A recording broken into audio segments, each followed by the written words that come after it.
Hello everyone, my name is Jinyup Kim. First of all, I'm really glad to have a chance to introduce my work, which was published in the Journal of East Asia and International Law. The title of my article is Potential International Litigation in the Context of Transboundary Pollution, with special references to the disposal of radioactive water into the ocean by Japan. As you can see from this title, my article aims to explore a potential international litigation between some Northeast Asian states, as the Japanese government has recently decided to release radioactive water into the ocean. My article is largely composed of three parts: background, factual and legal issues, and expected outcomes of the potential international litigation.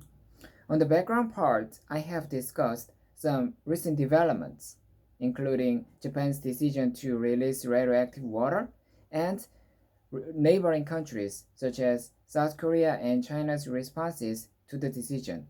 And I also discussed why this international dispute could end up in an international court or international tribunal.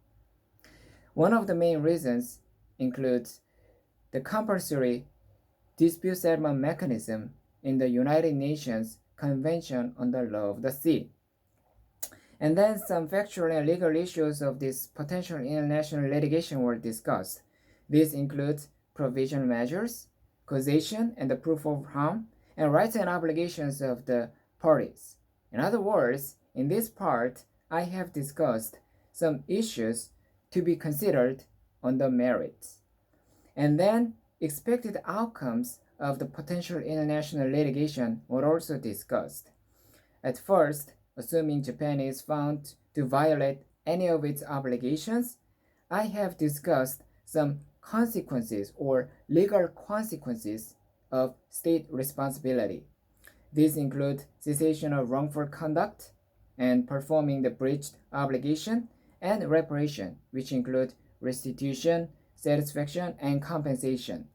And I also suggested some key elements of the liability and compensation rules, because such key elements or rules could contribute to preventing further or future damage. Finally, on the conclusion, as I mentioned before, this is a potential international litigation. Therefore, there's a possibility that this international litigation would not occur. Having said that, I think it is worth discussing these factual legal issues addressed here, mainly because this discussion can help identify the rights and duties of the countries in the region to transboundary pollution. Especially the key components of the liability compensation rules can be used as an instrument to prevent damage to the marine environment in the region. So this is a brief introduction of my article. Thank you for watching this video.